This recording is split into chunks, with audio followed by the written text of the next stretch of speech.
Selamat pagi Bapak Ibu dan saudara-saudaraku, apa kabar pada pagi hari ini? Semoga kita semua sudah bangun dengan sehat, dengan semangat di hari ini, di dalam damai sejahtera anugerah Tuhan kita Yesus Kristus. Kita senang sekali dapat berjumpa kembali saudaraku melalui Renungan Pagi edisi 29 Juli 2022. Bacaan kita pagi ini dari Kisah Rasul pasal 21 ayat 27 hingga 30. Ketika masa 7 hari itu hampir berakhir, orang-orang Yahudi yang datang dari Asia melihat Paulus di dalam bait Allah. Lalu mereka menghasut rakyat dan menangkap dia sambil berteriak, "Hai orang-orang Israel, tolong! Inilah yang di mana-mana mengajar semua orang untuk menentang bangsa kita dan menentang hukum Taurat dan tempat ini. Dan sekarang ia membawa orang-orang Yunani pula ke dalam bait Allah dan menajiskan tempat suci ini. Sebab mereka telah melihat Trofimus dari Efesus sebelum bersama-sama dengan Paulus di kota, dan mereka menyangka bahwa Paulus telah membawa dia ke dalam bait Allah. Maka gemparlah seluruh kota dan rakyat datang berkerumun, lalu menangkap Paulus dan menyeretnya keluar dari bait Allah, dan seketika itu juga semua pintu gerbang bait Allah ditutup. Hadapi dengan tabah dan rendah hati." Saudara-saudaraku, apa yang akan kita lakukan jika kita dituduh melakukan sesuatu yang tidak kita lakukan atau diperlakukan dengan tidak adil? Pastinya kecewa. Kemungkinan kita akan segera meminta bantuan orang lain untuk memberikan klarifikasi atau membela perkara kita. Ataukah ada orang yang akan memilih marah, membalasnya dengan kemarahan pula, benci, dan kemudian berusaha untuk meninggalkannya.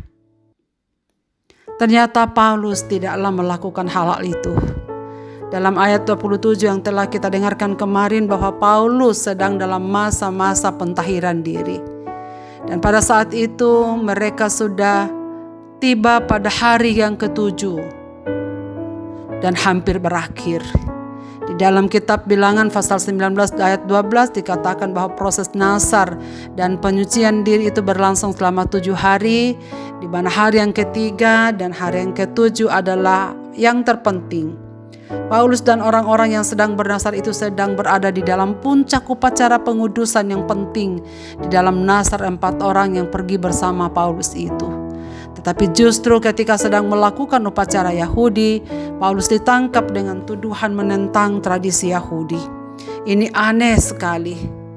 Tuduhan yang sungguh-sungguh tidak berdasar dan hanya terdorong oleh kebencian yang melahirkan fitnah.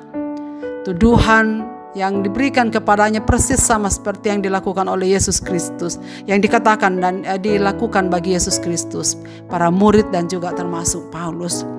Saudara sekalian, tuduhan tak berdasar biasa karena kebencian.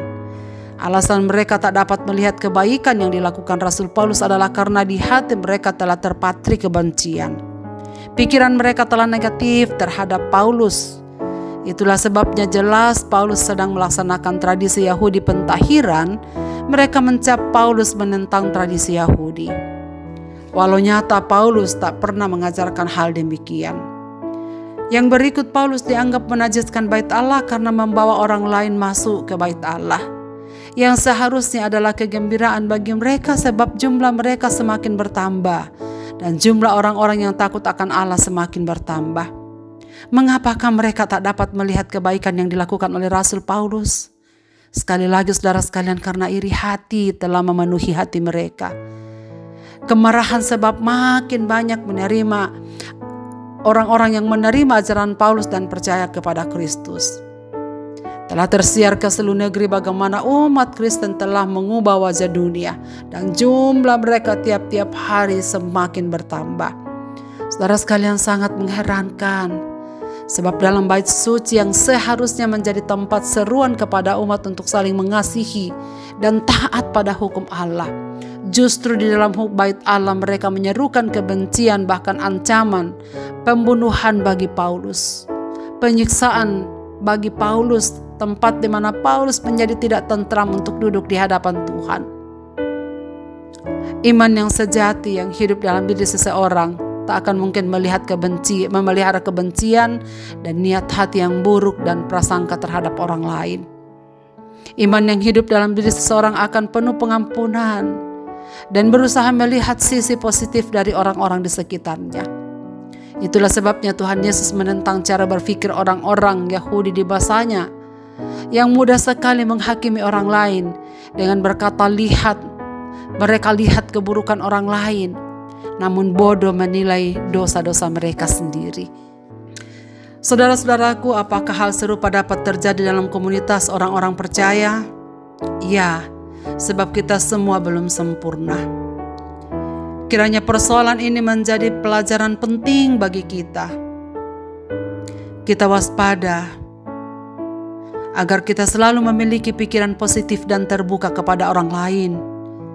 Tempat saling menerima dan membangun dalam kasih. Bukan menjadi tempat untuk saling menghakimi, menjatuhkan, dan membuat kerusuhan. Belajar dari Paulus, mari kita hadapi dengan bijaksana dan penuh kerendahan hati semua orang yang salah dan keliru menilai diri kita. Hal ini membuat kita belajar bahwa apa yang baik kita lakukan belum tentu mendapat apresiasi dari semua orang. Namun tetaplah setia memberitakan Injil Yesus Kristus. Tuhanlah yang akan menjadi pembela bagi kita. Asal saja kita memastikan bahwa kita tetap berjalan di dalam kehendak-Nya. Marilah menjaga hati kita tetap positif kepada sesama kita, agar dijauhkan dari kemarahan, kebencian, dan iri hati. Marilah kita berdoa. Bapa di sorga, Bapa, di dalam nama Tuhan Yesus, kami bersyukur kepadamu pada pagi ini. Ajarlah kami ya Tuhan untuk memandang saudara-saudara seiman kami sebagai saudara-saudara kami yang indah di dalam Tuhan, yang Tuhan anugerahkan supaya kami saling mengoreksi, saling bertumbuh satu dengan yang lain, saling menopang dan hidup di dalam Kristus. Kiranya Tuhan memimpin kami dan memberikan kami hikmat untuk menghadapi semua orang-orang yang tidak mengerti tentang diri kami dan mungkin sekali memberikan penilaian yang negatif terhadap kami. Kami mohon supaya Tuhan memberikan kami bijaksana seperti Paulus, supaya dalam kerendahan hati, di dalam ketulusan, di dalam pengampunan, kami dapat menerima mereka apapun adanya.